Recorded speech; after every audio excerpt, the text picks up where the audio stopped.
여러분은 그리스도인입니다. 그리스도이신 것이 확실하지요? 그런 여러분들은 행복하십니까? 그냥 안으로 기어 들어가듯이 입장난처여서가 아니고 다시 한번 여러분에게 질문해 보겠습니다. 여러분은 행복하십니까?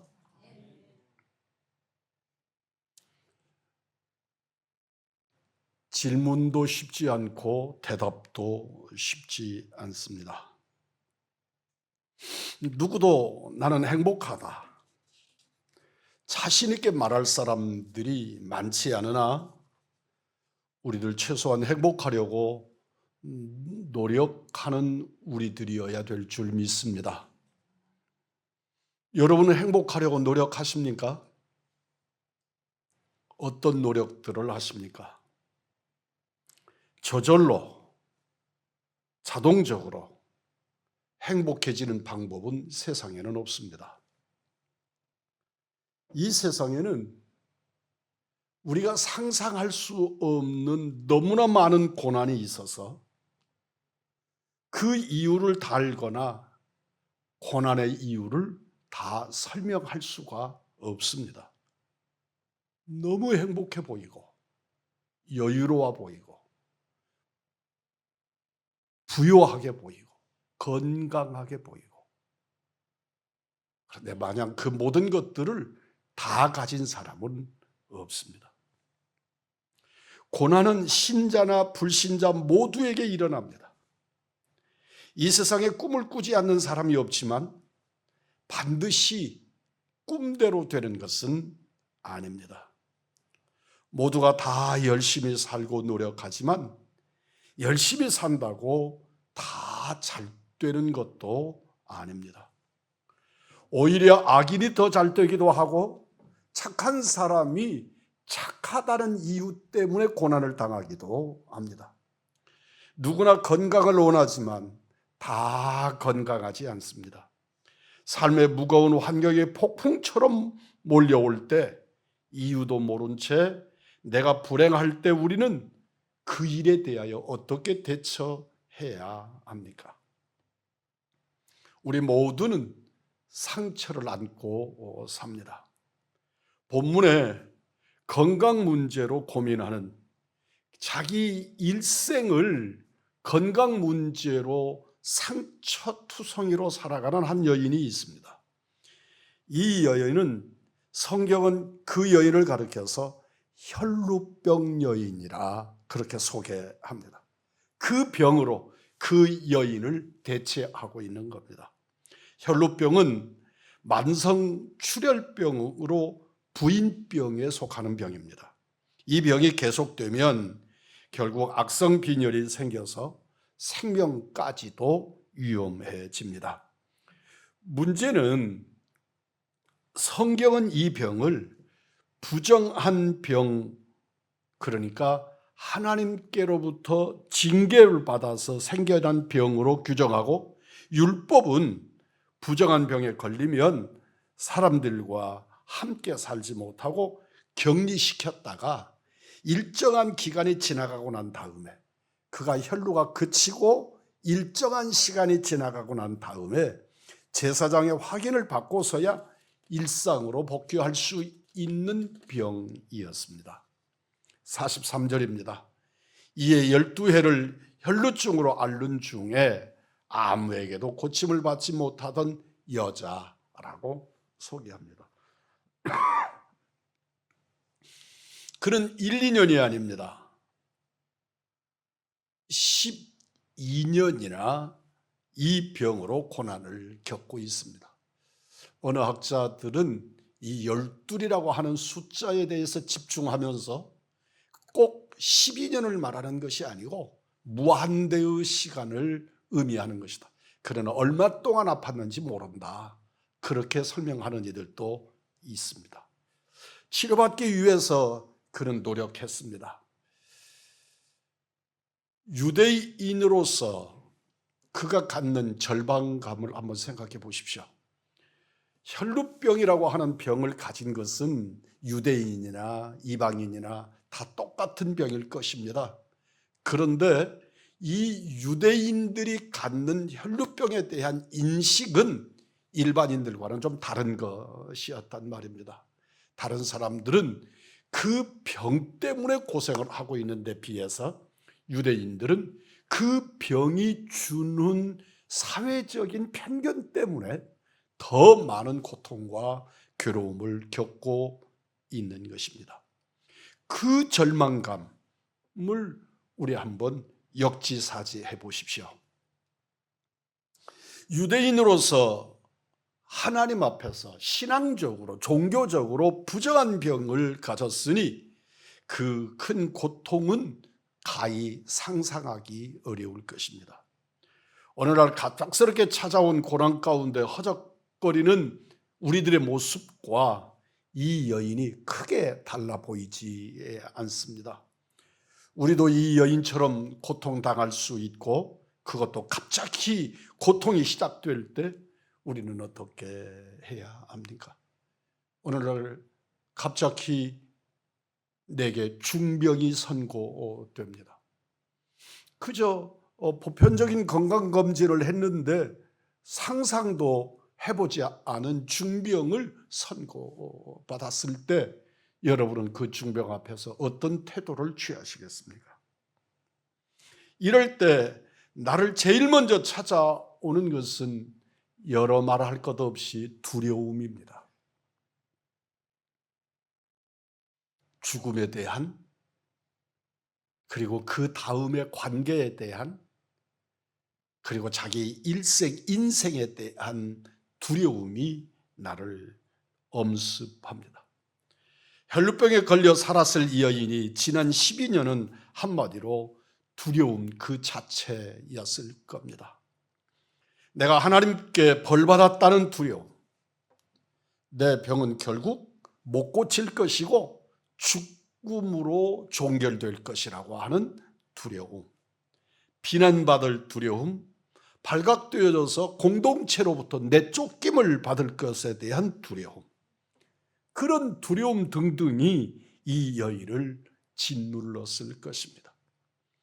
오늘날 우리가 해결할 수 없는 큰 중병의 선고를 받았을 때 느끼는 두려움과 크게 다르지 않았을 것이나, 이 여인은 종교적인 그리고 사회 관습적인 두려움까지를 한 몸에 담고 있는 겁니다. 제가 어렸을 때 나병 환자들의 아이들, 그러니까 어린 아이들 중에 복균자들을 제가 돌보는 일을 좀 했습니다. 목사가 되려고 그랬는지 그런 일들이 남일 같지 않아서 그런 나균 복균자들의 보육원에 가서 교사로 그들을 섬기는, 그들과 함께하는 시간을 꽤 긴 시간 가졌습니다.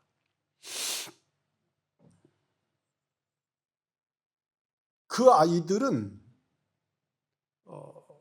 자기가 문둥병 복균자라는 사실, 나균 환자로 이렇게 발병이 되지는 않았지만 나균을 복균하고 있다는 것만으로도 세상에 대한 분노가 극단을 치달렸습니다. 저는 건강한 선생입니다. 건강한 청년이 그 어린 아이들을 돌보겠다고 그곳에 갔습니다.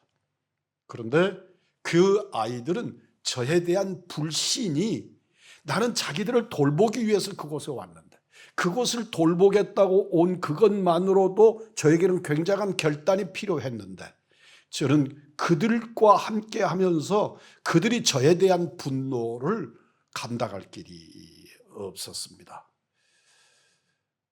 처음에 아이들하고 함께 앉아서 식사를 합니다. 그런데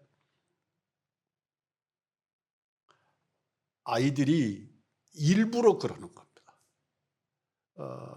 젓가락으로 밥을 먹는 일들도 있고 맨손으로 음식을 집어먹는 아이들도 있는데, 그 음식을 집었다가 덜어놓고 음식을 집었다가 덜어놓고 그러면서 그 음식에 대한 제 반응을 살피는 것입니다. 굉장한 짧은 시간이지만 갈등을 그 자리에서 저도 겪는 겁니다.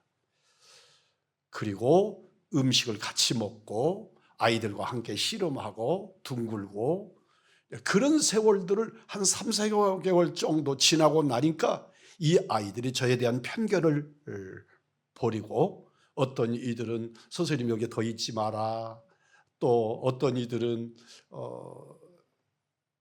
선생님 몸에 건강이 이상이 있을 수도 있다, 그런 걱정을 해주는 아이들도 생겨나는 것을 볼 수 있었습니다. 이 두려움 그리고 사회적인 편견이 우리들을 감당할 수 없게 됩니다. 육체적으로 병에 대한 그런 것만이 아니고 사업이 잘 안 돼서 이 사업이 망할 것 같다는 두려움으로 사로잡혀 사는 경영인들이 의외로 많습니다. 자녀들의 미래를 걱정하면서 자녀들이 막 망가지는 모습을 보면서 두려움을 갖고 있을 수 있습니다. 오늘날에 우리 대한민국 사람들은 다 그 병에 걸려 있는 것 같습니다만 큰 병에 걸릴 수도 있다는 두려움입니다.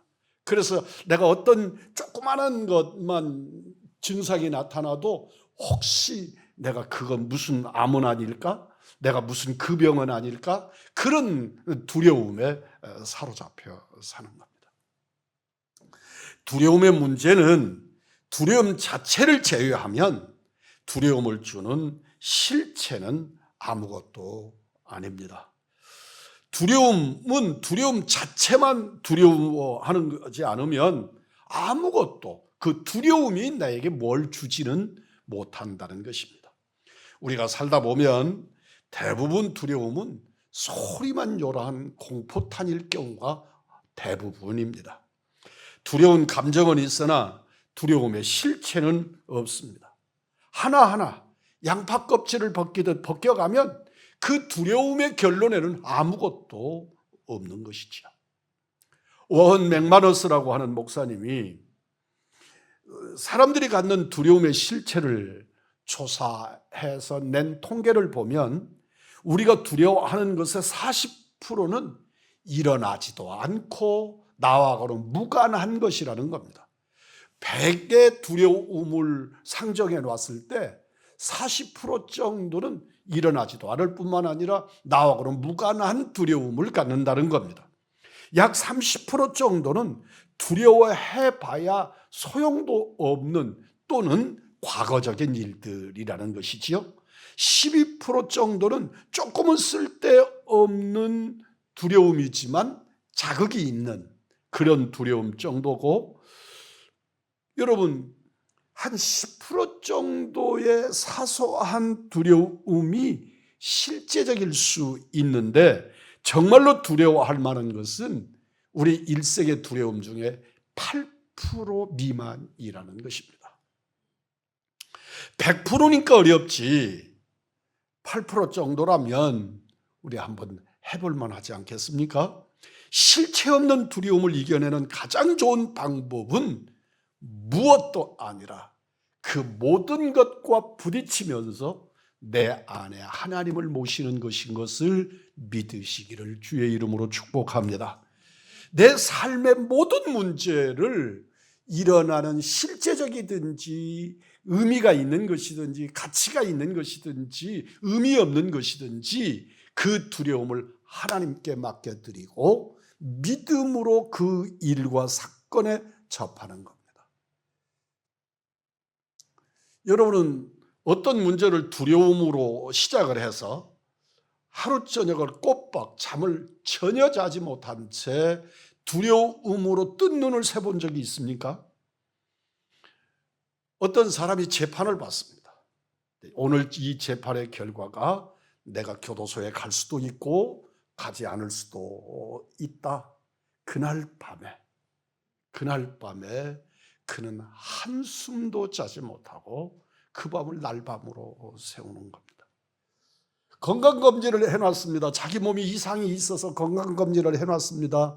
그리고 내일 결과는 이미 나와 있겠지만 내일 의사를 만나서 의사로부터 소견을 듣는 날입니다.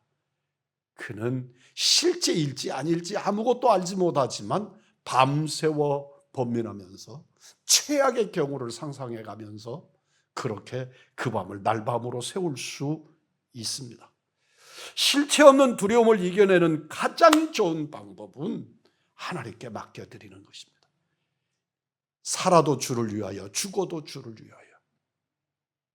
믿으면 아멘 하십시오.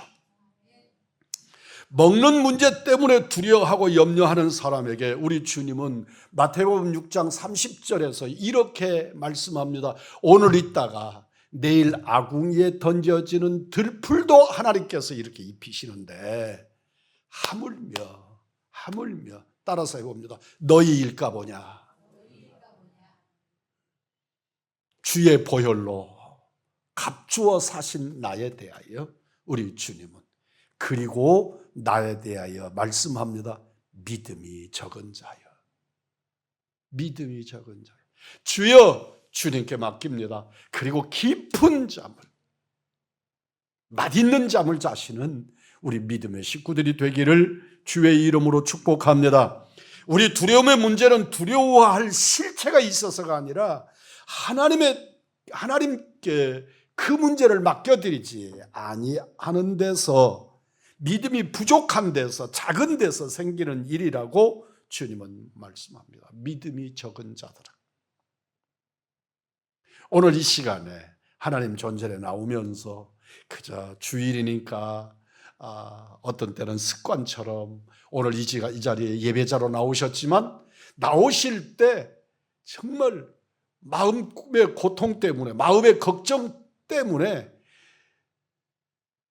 내가 지금 예배 드리는 게 아니야, 그런 생각을 가지고 이 자리에 오셨을 성도가 있을 수 있습니다. 여러분, 이 시간에 주님께 맡겨드리기를 주님의 이름으로 축복합니다. 믿음이 없기 때문에 두려움이 생깁니다. 그래서 걱정을 많이 하는 사람에게 주님께 맡기라고 말씀을 드리면 그 말씀을 그렇게 깊이 실감하지 못하는 경우를 만나기도 합니다. 두려움은 믿음의 결과로 반응하는 겁니다. 하나님을 두려워하지 않으면 세상의 어떤 것도 두렵습니다. 그러나 하나님을 두려워하면 세상의 어떤 것도 두렵지 않습니다. 이것이 믿음의 공식입니다. 믿음으로 두려움에서 탈출해 나오시는 우리 왕중왕의 믿음의 사람들이기를 소망합니다.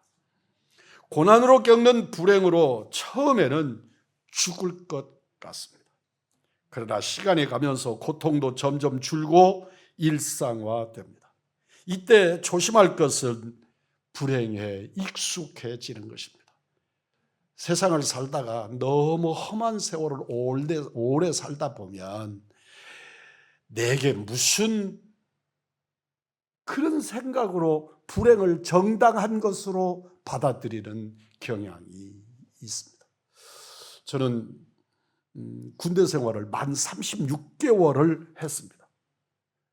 군대에 처음에 갈 때는 40개월을 근무 기간으로 정하고 갔는데 가서 군대 생활을 하는 동안에 이것 빼고 저것 빼고 그래서 36개월 동안 군대 생활을 했습니다. 지금 20개월 이러는 사람들에게 비하면 정말 너무 장시간 했지요. 근데 그때는 박정희 대통령이 통치하던 대통령 시절이니까 군대 생활이 만만하지 않았습니다. 저는 군대를 지원해서 갔거든요. 그런데 지원해서 간 군대인데도 군대에 들어가기 전에 여러 가지로 마음고생을 했습니다. 젊은 청년이 그 해군 신병훈련소 앞에 머리를 빡빡 깎은 채 기다리고 있는 겁니다. 그러니까 그 훈련소가 진해에 있다 보니까 부모님들이 함께 오거나 그런 경우는 거의 드물고 그냥 병사들끼리만 오는 거죠. 근데 그 자리에 와서 있습니다. 그 자리에서 그 자리에 있는 한 30분, 1시간 모자라는 시간 동안에 일생 동안 하는 고민을 다 하는 사람처럼. 근데 어떤 고민이냐 그러면 제 마음속에 갖는 불안이 내가 군복을 벗고 건강한 모습으로 다시 일반 사회에 돌아올 수 있을까 하는 두려움이 제 안에 있는 겁니다. 3년을 마치고 제대하는 날에 보니까 그게 너무나도 쓸데없는 고민이었는데 그 자리에 들어갈 때는 신병훈련소에 들어가서 신체 검사를 다시 하는데 그 신체 검사에서 제가 얼마나 심령으로 깔아져 있었냐면 혈압이 정상이 아닌 거예요. 혈압이 저혈압 현상이 일어나는 거예요. 그렇게 깔아지는 거예요. 다운되어 있는 거죠. 우리 그 군의관이 너 군대 생활하려고 온 거지? 하고 저보고 물어요. 그래서 그렇다고 대답했더니 연병장 한 바퀴 돌고 오라고. 그래서 연병장 한 바퀴를 돌고 오니까 혈압이 정상으로 돌아온 거예요. 그래서 신병훈련소에 입소할 수 있었습니다. 그때 가졌던 고민이 지금 50년이 지나간 오늘날에도 그때의 느낌을 갖고 있습니다. 그런데 여러분, 그 이후에 정말 사회에 나와서 제대하고 사회에 나와서 막 힘들고 어려울 때면 그 군대가 좋았어. 그런 생각을 갖는 겁니다. 아, 그 군대에서 장교 시험 보라 그럴 때 보고 그냥 장기 복무할 걸, 그런 생각을 가져질 만큼 그 고민하고 그랬던 군대 입소의 과정에서 군대가 좋았어. 그런 생각을 갖게 만들더라는 것입니다. 익숙해지면 그렇게 됩니다. 불행도 고통도 괴로움도 익숙해지면 그냥 일상화되는 겁니다. 조심할 것은 불행에 익숙해지는 것입니다. 불행에 익숙해지면 그때부터 불행이 생활화됩니다. 감옥에서 탈출한 은행원의 이야기를 따른 쇼생크 탈출이라고 하는 영화가 있습니다. 많이 보셨죠? 처음에는 그는 감옥의 벽돌만 보고도 솟아나치고 눈을 감고 그러는 이 쇼생크가 무려 한 감옥에서 20년 동안 복역을 합니다. 복역하는 과정에 그 감옥 안의 생활이 익숙해지는 것입니다. 근데 이 사람을 휴가 보냅니다. 너무 모범적으로 이렇게 하니까 휴가를 보냅니다. 그런데 갈 곳이 없습니다. 그리고 밖에 나와서 하루 이틀 자는데 그게 너무너무 고통스러운 겁니다. 거꾸로 교도소에 돌아갔더니 너무 평안한 겁니다. 그 생활에 익숙해져 버린 것입니다. 그 영화 속에 한 노인네가 일평생 동안 감옥 생활을 한 사람이 있습니다. 그 사람이 마치고 사회에 나가는데 사회에 나가서 견디지 못합니다. 그리고 그날 저녁에 절망 가운데 그가 머무르는 여관에서 목을 매 자살합니다. 사회에 나오는 것이 더 두려운 것이죠. 감옥에 있으면 평안할 건데 불행에 대해서 익숙해지면 그리 되는 것입니다. 자기 불행에 익숙해지지 않아야 합니다. 혈루병 여인이 자기 불행에 익숙해졌더라면 그는 예수님에게 나오지 않았을 것입니다. 모든 사람에게 불행이 있지만 그 불행에 익숙해지면 그때부터 그는 죽어가고 있는 겁니다. 자기의 무지에 익숙해지면 공부하지 않습니다. 공부하는 사람들을 보면 한심스럽습니다. 지적인 욕구가 사라지면 공부하지 말라 그러고 공부하지 않습니다. 가난에 익숙해지면 일하지 않습니다. 게으름에 익숙해지면 조금만 힘들어도 견디지 못합니다. 불행에 사는 것에 익숙해지면 행복할 수가 없습니다. 행복이라고 하는 단어 자체를 잃어버립니다. 영적인 생활도 그렇습니다. 기도하지 않고 쉽게 사는데 익숙해지면 새벽 기도하지 않습니다. 기도 생활 사라집니다. 하나님과의 교제 멈추어집니다. 믿음은 자기 만족에 빠지지 않는 것입니다. 믿음의 사람들은 결단코 자기 만족에 빠지지 않아야 기도하고 번민하고 십자가를 바라보고 주님을 향하여 걸어갈 수 있는 것입니다. 현실에 익숙해지면 그 불행에서 빠져나올 수가 없습니다. 자기 불행에서 탈출하려는 그것 자체가 불편이기 때문에 그렇습니다.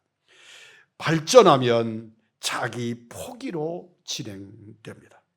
세상이 다 그런 거지. 그냥 그렇게 살다 가는 거지. 인생이라는 게 그런 거지. 가론 유다가 그러다가 죽었습니다. 자살은 그래서 일어나는 것입니다. 여러분, 연약한 자들 중에 그리고 병든 사람들 중에 자살하는 사람을 본 적이 있습니까? 오히려 건강한 사람들이 자살합니다. 연약한 사람들 중에는 그 병을 치료하기 위해서 애를 쓰지, 그것 때문에 포기하는 사람은 극히 적습니다.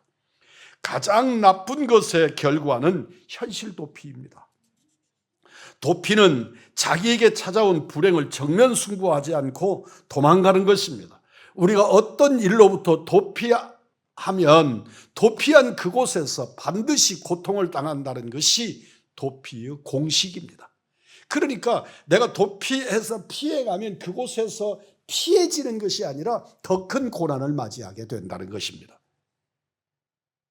도피의 가장 일반적인 형태가 중독입니다. 여러분, 어쩌다가 힘든 일을 잊겠다는 생각으로 한두 잔의 술을 마실 수 있습니다. 그러나 점점 더 마시면 나중에 문제 때문이 아니라 그 술의 중독자가 되어져서 인생을 망가뜨리는 것입니다. 마약의 결론이 그런 것입니다. 학대가 그런 결과로 나타납니다. 중독이 인생을 먹어버리고 맙니다. 예수님께로 나오면 됩니다. 43절, 44절입니다. 이에 12의 연루증으로 앓는 중에 아무에게도 고침받지 못하던 여자가 예수의 뒤로 와서 그 옷가에 손을 대니 혈루증이 즉시 그쳤다. 즉시 그쳤더라. 이 여인은 그 두려움을 가지고 예수님께 나왔습니다. 예수님께는 두려움 없이 나오는 것이 아니라 두려움을 가지고 나오는 것입니다. 복음을 전하다가 보면, 전도하다 보면 저는 술을 먹어서요, 술 때문에 못 간다고, 담배를 피워요, 담배 때문에 못 갑니다, 그렇게 말하는 사람이 있습니다. 그러나 정답은 술 마시는 습관 가지고 주님께 나오는 것입니다. 담배 피면서 주님 앞에 나오는 것입니다. 그것 끊고 그거 해결하고 나오는 것이 하나님의 교회가 아닙니다.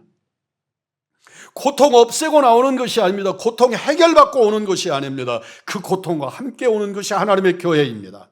예수님께는 문제를 해결하고 나오는 것이 아니라 그 문제를 가지고 나오는 것이 하나님의 교회입니다.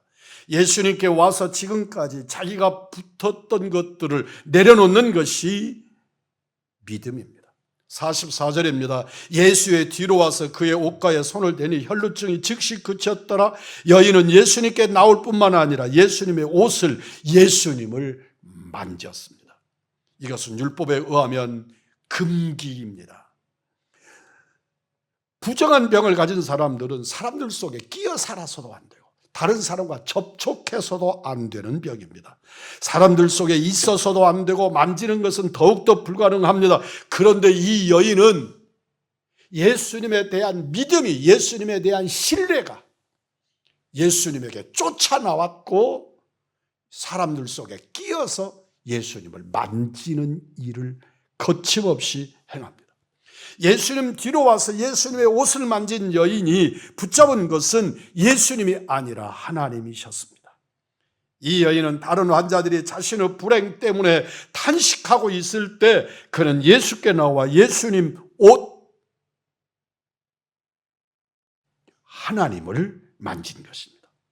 아도나의 에하드, 하나님은 한 분이시다. 한 분이신 하나님은 능력이시다. 능력이신 하나님은 나를 치료하신다. 믿으면 아멘 하십시오. 오직 하나님만이 능력이시다. 46절입니다. 예수께서 이르시되 내게 손댄 자가 있도다. 이는 내게서 능력이 나간 줄 알미로다. 여러분, 여인은 은밀하게 만졌습니다. 그냥 옷자락 만지는 것입니다. 그런데 주님은 누가 만졌느냐고 말씀합니다. 몰라서 물으시는 주님이 아니십니다. 혈루병 여인이 예수님의 몸에 손을 대자마자 능력이 나갔다. 믿으십니까? 모든 능력의 근원은 예수님께 있음도 믿으십니까? 나의 문제, 나의 고민, 나의 번민을 이 시간 주님께 맡기시기를, 주님을 붙잡으면 끝난다는 것을 믿음으로 확증하시기를 바랍니다. 지혜의 근원도 사업의 근원도 예수님에게 있습니다. 계시록 5장 12절입니다. 큰 음성으로 이르되 죽임을 당하신 어린 양은 능력과 부와 지혜와 힘과 존귀와 영광과 찬송을 받으시기에 합당하시도다. 아멘. 예수님은 능력의 근원이십니다. 예수님은 물질과 건강과 존귀와 영광의 근원이 되십니다. 예수님은 찬송의 근원이십니다. 예수님을 찬양하지만 그 찬양이 주님께로부터 공급됩니다. 예수님을 만지면 예수님에게서 능력이 나갑니다. 예수님을 만지면 그 예수님에게서 능력과 부와 지혜와 힘과 존귀와 영광과 찬송이 내게 임하는 줄 믿습니다. 혈루병 여인에게 주신 것을 우리에게 안 주시겠습니까? 예수님께 오면 모든 것이 그분께 다 있습니다. 모든 것의 근원 되시는 예수님께 나와서 오늘 주의 몸에 믿음으로 손을 대시는 예수님을 붙잡는 믿음의 종들이 되기를 축복합니다. 왜 나만 당하는 고난이냐고 원망하지 마십시오. 우리가 어떤 상황에 있든지 우리를 다시 일어나게 하는 힘, 나를 일으키시는 힘은 예수님께 있습니다. 나면서부터 안전뱅이였던 그들을 베드로와 요한이 잡아 일으킵니다. 무릎과 발목에 힘을 얻었다고 성경은 말씀합니다. 복되신 예수님의 말씀을 이 시간 들으십시오. 누가복음 8장 48절입니다. 예수께서 이르시되 딸아 내 믿음이 너를 구원하였으니 평안히 가라. 믿음이 구원한 줄 믿습니다. 주님의 능력이신 줄 믿습니다. 주님이 치유하신 줄 믿습니다. 염려 가운데 오늘 교회에 오셨습니까? 이제 주님을 모시고 평안히 돌아가시기를 축복합니다. 어떤 환경, 어떤 고통이 있든지 내 믿음이 너를 구원하였으니 평안히 가라. 주님 앞에 아멘의 믿음으로 아멘 하시기를 주의 이름으로 축복합니다.